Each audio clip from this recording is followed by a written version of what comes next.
Good morning students. भारतीय online class में एक बार फिर मैं हिमांशु शर्मा आपका स्वागत करता हूं। तो बच्चों, पिछली क्लास में हमने चैप्टर चालू किया था कीट नियंत्रण की प्रमुख विधियां, जिसमें हमने पाठ परिचय देखा था। पाठ परिचय में हमने कीट नियंत्रण, उसके प्राकृतिक नियंत्रण, कृत्रिम नियंत्रण के बारे में बात किए थे। फिर हम बात करने वाले थे भौतिक नियंत्रण, यांत्रिक नियंत्रण, कृषण नियंत्रण, जैव नियंत्रण, समाकलित कीट प्रबंधन और छिड़काव व भुरकाव के यंत्र। ये अपने इस चैप्टर के मुख्य पॉइंट है जिनके ऊपर हमको डिस्कस करना है। ठीक है, तो शुरू करते हैं। आज जो अपना टॉपिक है वो है कीट नियंत्रण। कीट नियंत्रण में एक्चुअल में होता क्या है, कीटों को क्यों नियंत्रित किया जाए। तो देखो, कीट को एक स्थान से दूसरे स्थान पर जाने से रोकना, मतलब कीट जब एक स्थान से दूसरे स्थान जाएंगे तो उनको रोकना, उनकी संख्या में वृद्धि को रोकना और बढ़ी हुई समष्टि को नष्ट कर उनकी संख्या को नियंत्रित करना ही कीट नियंत्रण कहलाता है। ऐसा क्यों करेंगे अपन? क्योंकि अगर ऐसा नहीं किया तो फसल क्या हो जाएगी, इससे नष्ट हो जाती है, प्रभावित हो जाती है। तो इसको रोकने के लिए हम क्या करते हैं, मुख्य रूप से कीटों को कंट्रोल करने की प्रोसेस को कीट नियंत्रण कहते हैं। ठीक है, तो आई थिंक आपके समझ में आ गई होगी बात ये। फिर आगे बात करते हैं कीट नियंत्रण की विधियां। तो कीट नियंत्रण की मुख्य रूप से दो विधियां हैं, एक है प्राकृतिक नियंत्रण, एक है कृत्रिम नियंत्रण। आप गौर करना, ये जो चैप्टर है अपना थ्योरेटिकल चैप्टर है, तो इसके अंदर जो लेंथी क्वेश्चन है, जो डिटेल क्वेश्चन आते हैं वो ज़्यादा आते हैं। इसलिए ये पूरी थ्योरी है, इसमें आप अपनी चॉइस से कुछ चेंज नहीं कर सकते, इसीलिए अपन इसकी थ्योरी को पॉइंट टू पॉइंट स्टडी कर रहे हैं। ठीक है, तो देखो आगे प्राकृतिक नियंत्रण। अब प्राकृतिक नियंत्रण क्या हुआ? तो इस प्रक्रिया में कीटों की संख्या प्राकृतिक कारक कौन से होते हैं, जैसे सीजन, ऋतु होती है, भौतिक कारक होते हैं, जैविक कारक होते हैं, इनके द्वारा अपने आप कंट्रोल हो जाती है। जैसे आपने देखा होगा मक्खियाँ,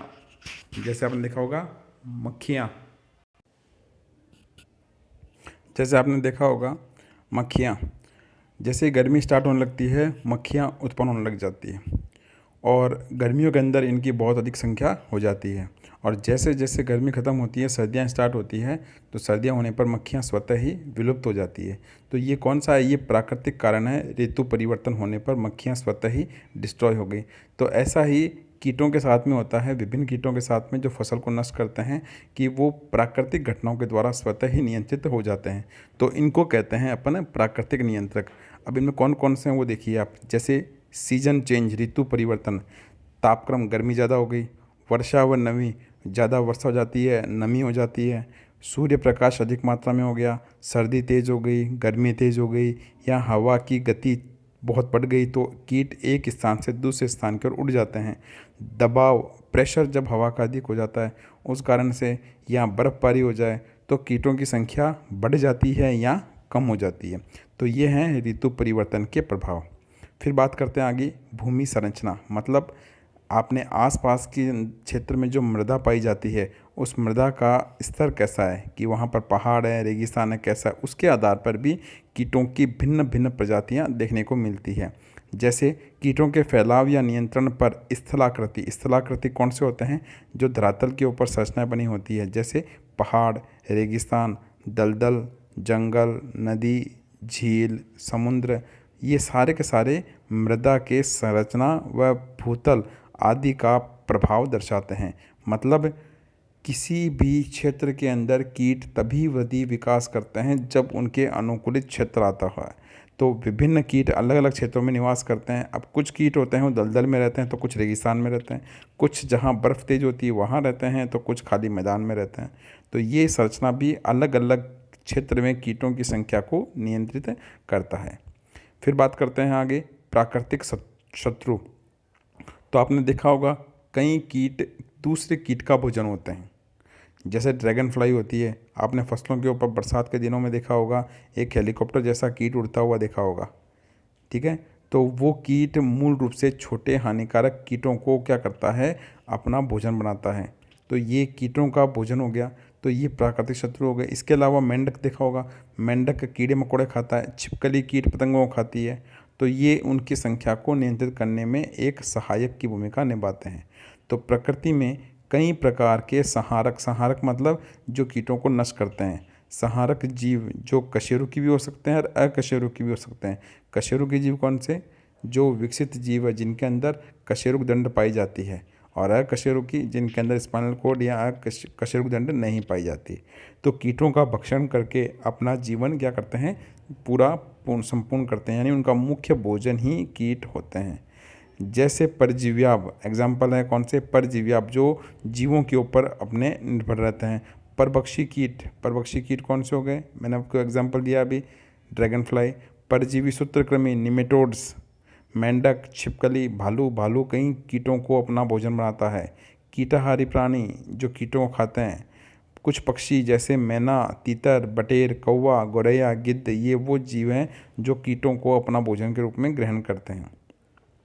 इसके अलावा कीटों की आपसी कलह मतलब झगड़ा, उनका आपसी झगड़ा, स्वजातीय भक्षण यानी खुद के द्वारा खुद की जाति के सदस्यों का भक्षण, ये भी उनकी संख्या को नियंत्रित करने में मुख्य भूमिका निभाता है।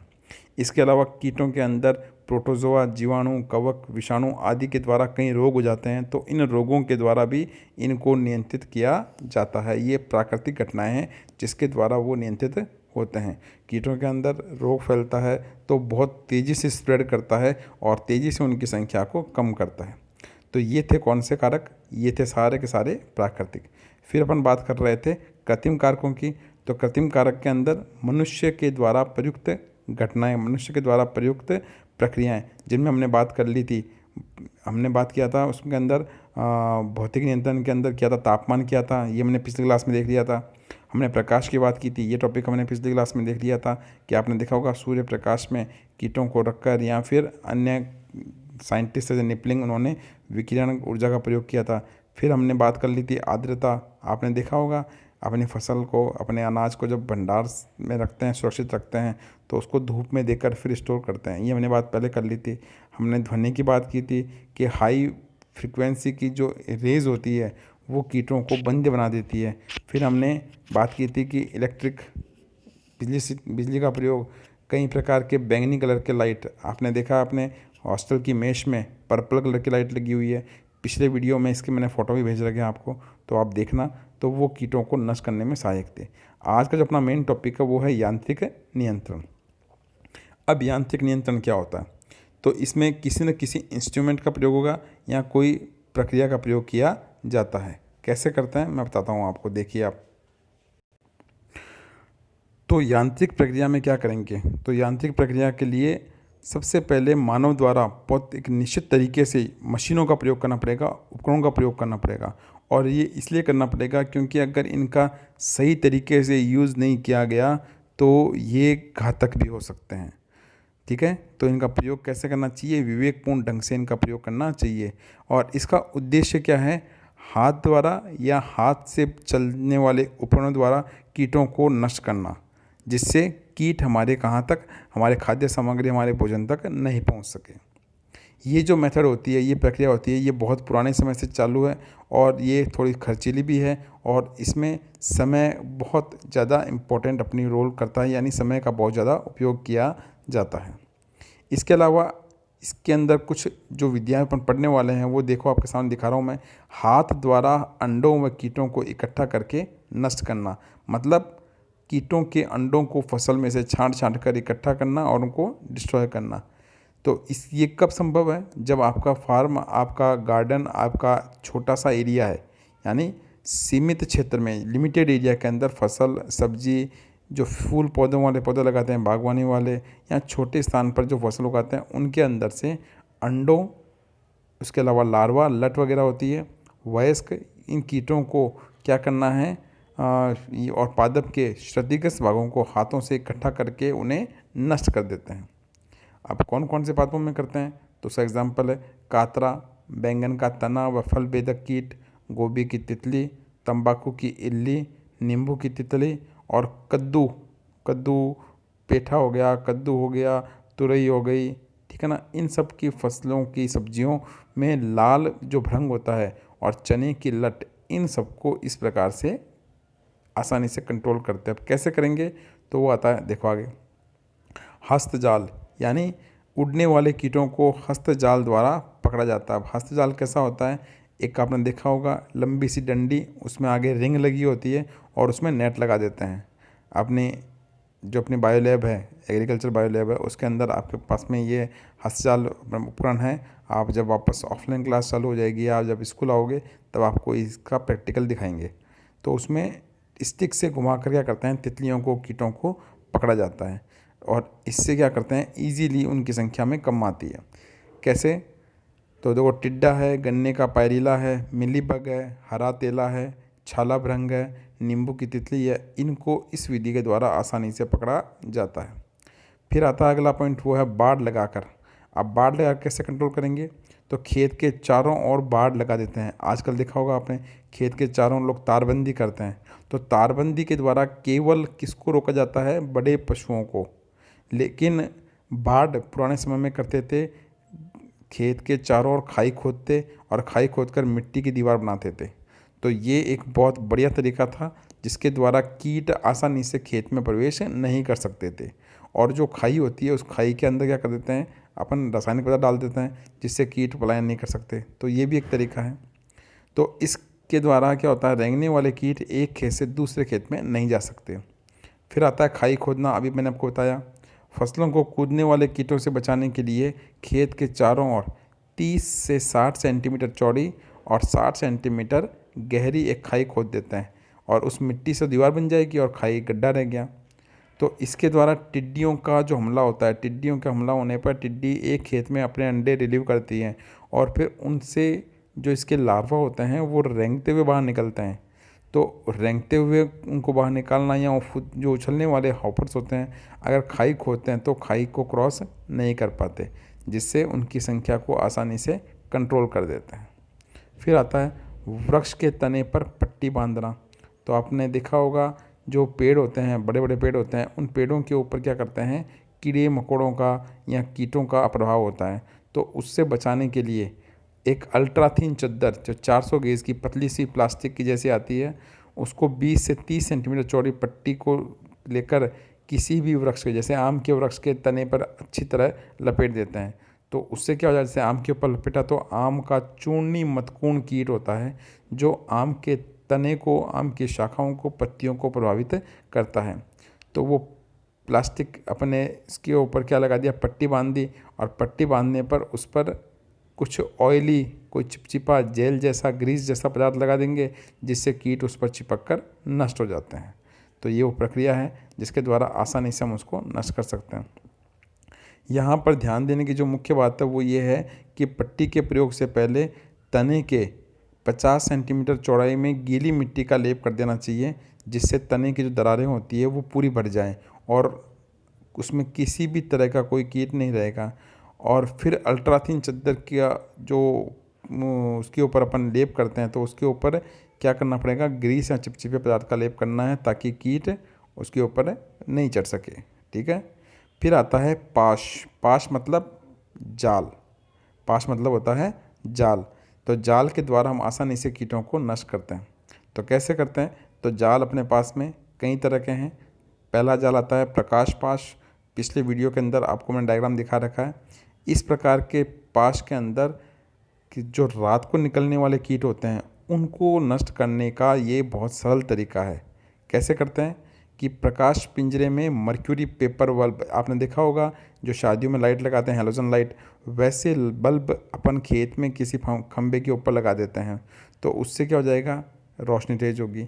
या फिर अल्ट्रा वायलेट ट्यूबलाइट लगा दें जिससे बैंगनी रंग की तीव्र लाइट निकलती है और ये सारे के सारे कीटों को अट्रैक्ट करते हैं। और उसके बाद में नीचे क्या करना चाहिए, एक चौड़े बर्तन के अंदर मिट्टी का तेल या फिर कोई हानिकारक कीटनाशी रसायन मिलाकर उसके नीचे रख देते हैं। और एक निश्चित समय पर, और टाइमिंग कब, कीटों का जो बाहर निकलने का टाइम होता है वो होता है लगभग शाम को 7:30 बजे से लेकर 10 साढ़े 10 बजे के बीच में कीट बाहर निकलते हैं। और उसी वक्त लाइट चालू कर दें तो ये लाइट की और कीट क्या होंगे, आकर्षित होंगे। और आकर्षित होंगे तो थोड़ी देर उड़ेंगे, पंख उनके लाइट के संपर्क में गर्मी रहती है तो उनके पंख जल जाएंगे और नीचे गिरेंगे। और नीचे अपने क्या लगा रखा है, यहाँ पर पहले से ही पात्र के अंदर, पानी के अंदर कीटनाशी रसायन या हमने उसमें मिट्टी का तेल डाल रखा है जिससे वो कीट नष्ट हो जाता है। तो ये वो तरीका है। पुराने समय के अंदर प्रकाश पाश के रूप में पेट्रोमैक्स गैस बत्ती या लालटेन का प्रयोग करते थे। तो उसमें क्या होता था, वो फ्लेम आग होती थी, तो कीट पुराने समय के अंदर क्या होता था, वो गैस बत्तियाँ लालटेन का प्रयोग करते थे, तो उसमें आग होती थी। कीट जैसे उस लाइट की ओर अट्रैक्ट होने पर वो उससे जलकर नष्ट हो जाता था। तो ये वो तरीके हैं जिसके द्वारा आसानी से हम कीट को नष्ट कर सकते हैं। तो ये था अपना प्रकाश पास। इस प्रक्रिया का प्रयोग करके हम मूल रूप से सफ़ेद लट के भृंग, कातरा, कटुआ लट, गोभी के लट, ज्वार की लट, चने की लट, इनको क्या करते हैं, नष्ट कर सकते हैं। और मूल रूप से यह तरीका सबसे सस्ता और सबसे प्रभावी तरीका है, और वर्षा के समय होने वाले कीटों को इजीली इस विधि के द्वारा कंट्रोल कर सकते हैं। तो ये था अपना प्रकाश पास। आई होप आपको समझ में आया होगा। तो आप इसको देखना, नोट्स आपको मैंने भेज ही दिए हैं पहले, इन नोट्स को पढ़ना, वीडियो देखना, और फिर आपकी प्रॉब्लम को सॉल्व करेंगे। हाँ, आपका टेस्ट भी होना है। टेस्ट का सिलेबस आपके चैट डाउट सेक्शन में आ जाएगा। जो अपन ने चैप्टर लास्ट किया था उसके आगे का अपन चैप्टर देंगे, तो आप टेस्ट भी सीरियसली होकर देना। ठीक है, फिर मिलते हैं अपन अगली क्लास में।